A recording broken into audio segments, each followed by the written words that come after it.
Greetings, it's Iain from RTO here. Welcome to another classic album review. As you know, during the month of September, we've been looking at the top 4 albums according to the Jazz Fuel magazine's best blues albums. So this one is what they say is the #1 blues album, and it's a pretty good album. Now, it's by the legendary B.B.King.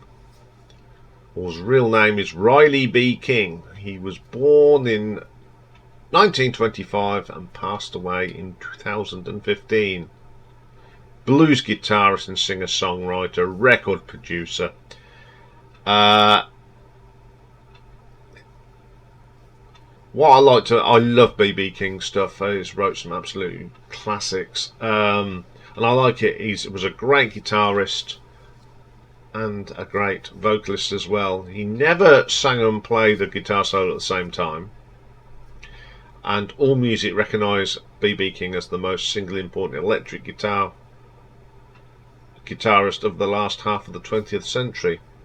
He was inducted into the Rock and Roll Hall of Fame in 1987, and he's got the nickname of King of the Blues, and he's considered one of the 3 kings of the blues guitar, along with Albert King and Freddie King. None of them are related.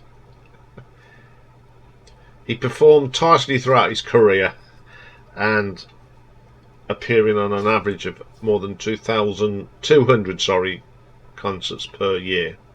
In '56 there was 342.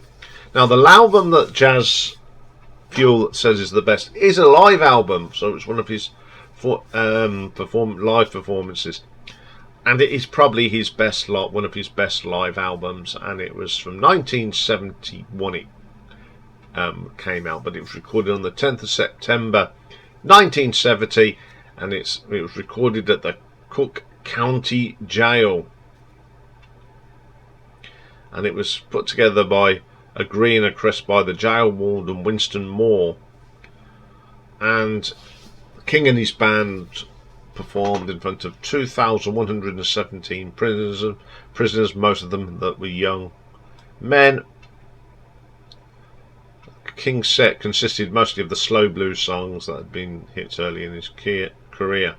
So who went and performed this thing? There's some great names in his band. So you got B.B. King on guitars and vocals, Wilbert Freeman on bass, Sonny Freeman on drums, John Browning on the trumpet, Lewis Herbert on tenor sax, Booker Walker on alto, and Ron Levy on piano. Some great blues musicians. What a band. All legends in their own right in my books. So let's have a look at side 1. Now, it starts off with introductions. Now, I feel sorry for this young lady because she had to say who was there, the governors and the sheriff. And what was quite funny, all the prisoners were moving. It was hilarious. Welcome, Judge, so boo. Yeah, it's quite funny to listen to the beginning of this. I don't know, why do they make her do it? You can't say welcome to the governor and the members of the, the judges and that. Of course they're going to be booed. But there you go, it adds to the fun, doesn't it? So the first actual song on here is a Memphis Slim song, and it's called Every Day I Have the Blues. This is a jazzy blues thing. I mean, B.B. King's guitar playing is out of this world on this. And then when he stops, you get that lovely voice of his. I love this song. Then we get one of his greats. I've heard Gary Moore do this. It's brilliant, and it's How Blue Can You Get? One of the great songs. Not written by B.B. King, it was written by a lady called Jane Feather. But B.B. King made it his own as a great classic song. I love this. It's absolutely brilliant, and it's brilliant live. They play a great version of it here. Then we get Worry, Worry, Worry. Wonderful guitar work here from B.B. King. I mean, the rest of the band are tight. It's just 9, nearly 10 minutes worth of great blues music. Absolutely killer. Then we get a medley of 3 O'Clock Blues, Darlin, You Know I Love You, and 3 tracks. That's 3 O'Clock Blues, Darlin, and You Know I Love You. Sorry, I'm totally carried away there. Classic, 3 classic songs thrown together to make a great little medley. The band sound good. The horns, the trumpet sounds great on here. Absolutely brilliant. Then we get Sweet 16. I love this. The playing on this is great. Some great guitar work again from B.B.King. Great track. Then we have another classic from B.B.King. One of the best songs B.B.King has done. It's the brilliant The Thriller's Gone. Love that bass line on this. Always like the bass line. And the bass line on this version is done by Wilbert Freeman.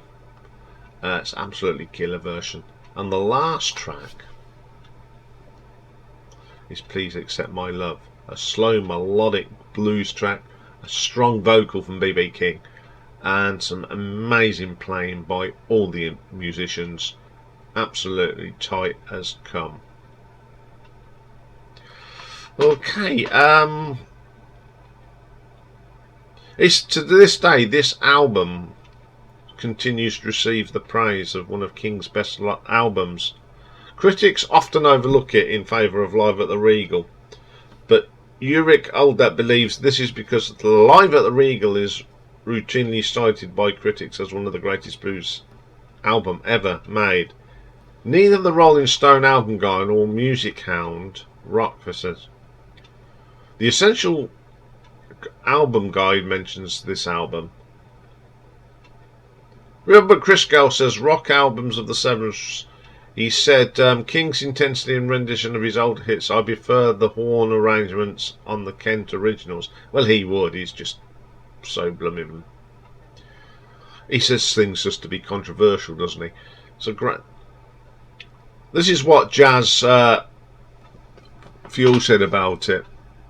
This live blues album, released in 1971, is proof that a guitarist does not need play at 100 miles an hour to impress, and always with King it was perfect example of skillful restraint. As a quick side note, it's worth mentioning that this live album is overlooked in favour of Live at the Regal, which is also definitely worth listening. Recommended track by Jazzfield is How Blue Can You Get, which is absolutely spot on.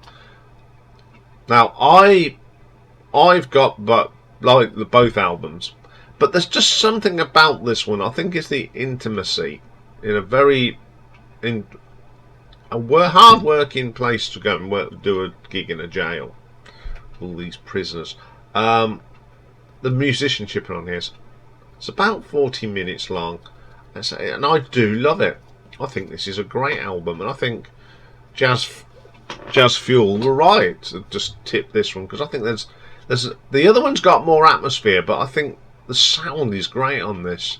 So I'm going to give this an RTO ranking of 9 out of 10. So there we go. I hope you've enjoyed this little trip into blues. I've got something really good lined up for the month of October. For classic albums. Instead of just randomly picking albums, I've gone to the Rolling Stone magazine, and I'm going to go through some of their picks in the decade. So that's what we're going to start in October. Okay, that's all for today. Look out for something around about 5 PM, one of my little specials. Finally sort of put it together yesterday. Finished it off yesterday, so it'll be going up round about tea time in here in the UK. So that's something to look forward to. Also, tomorrow is Ladies' Day, so that is the last Tuesday of the month. Where's the time going? I mean, it's an all-Irish thing tomorrow. We've got doing the album rankings of the wonderful Enya. And the retro ranking is sort of a tribute to the lady that sadly passed away not very long ago, and that's Sinead O'Connor. So that's all coming up tomorrow. Have a good day, everyone. Bye for now.